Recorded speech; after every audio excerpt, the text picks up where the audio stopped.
తిరుమలలో భక్తుల రద్దీ భారీగా పెరిగింది. పెహల్గాం దాడి ఘటనతో అలిపిరి తనిఖీ కేంద్రం వద్ద క్షుణ్ణంగా తనిఖీలు చేపట్టడంతో వాహనాలు బారులు తీరాయి.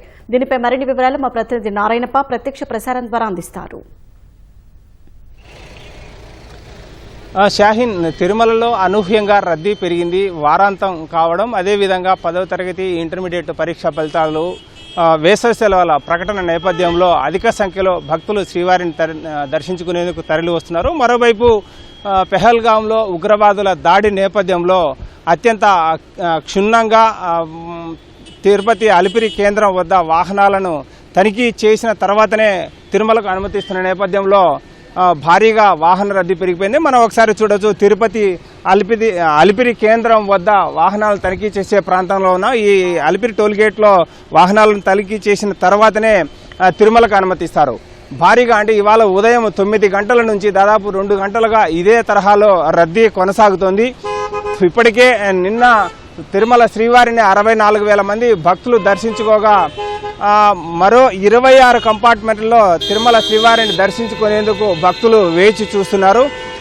సర్వదర్శనానికి సంబంధించి సర్వదర్శన సమయం 12 గంటలకు పైబడి పడుతుంది. 26 కంపార్ట్మెంట్లో వేచి ఉన్న భక్తులందరూ దర్శించుకునే సమయం 12 గంటల తర్వాతే అవకాశం ఉంటుంది. మరోవైపు ఈరోజు శనివారం, రేపు ఆదివారం వారాంతం సెలవులు కావడం, అదేవిధంగా వేసవి సెలవుల నేపథ్యంలో భక్తుల రద్దీ విపరీతంగా పెరిగిపోయింది.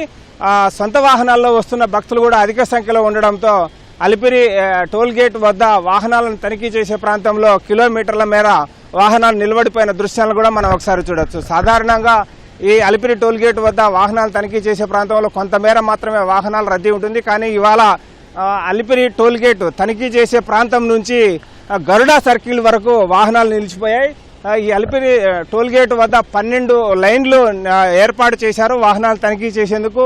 తొలి 2 లైన్లలో ఆర్టీసీ బస్సులను మాత్రం అనుమతిస్తారు. మిగిలిన 2 లైన్లలో ద్విచక్ర వాహనాలను అనుమతిస్తారు. చివరి లైన్లో టీటీడీ ఉద్యోగులను అనుమతించేందుకు సపరేట్గా ఏర్పాటు చేసి ఉంటారు. కానీ ఈరోజు టీటీడీ ఉద్యోగులను, ప్రముఖులను, అత్యంత ప్రముఖులను వాహనాలను వదిలే లైన్లో కూడా సామాన్య భక్తులను అనుమతిస్తున్నప్పటికీ భక్తుల రద్దీ, వాహనాల రద్దీ అత్యంత అధికంగా పెరిగిపోయింది. ఒకసారి చూడొచ్చు మనం, ఇది ప్రముఖులు, అత్యంత ప్రముఖులను అనుమతించే, టీటీడీ ఉద్యోగులను అనుమతించే లైన్ ఇది. కానీ ఈ సమయంలో రద్దీ పెరిగిపోవడంతో ఈ లైన్ కూడా సామాన్య భక్తులకే అవకాశం కల్పించి వదిలేస్తున్నారు. అదేవిధంగా వాహనాల రద్దీ పెరగడమే కాకుండా భక్తుల రద్దీ కూడా విపరీతంగా పెరిగిపోయింది. వేసవి సెలవులు రావడం, అధిక సంఖ్యలో భక్తులు శివారిని దర్శించుకునేందుకు వస్తున్న నేపథ్యంలో ఈ రద్దీ పెరిగిందని, మరోవైపు పెహల్గాంలో ఉగ్రవాదుల దాడి నేపథ్యంలో ఈ అలిపిరి కేంద్రం వద్ద గతంలో కంటే కూడా ఇప్పుడు అత్యంత క్షుణ్ణంగా వాహనాలను, భక్తులను తనిఖీ చేసిన తర్వాతనే తిరుమలకు అనుమతిస్తున్న నేపథ్యంలో రద్దీ పెరిగిపోయింది. ఇది ఇక్కడ తాజా పరిస్థితి. Shaheen, over to studio.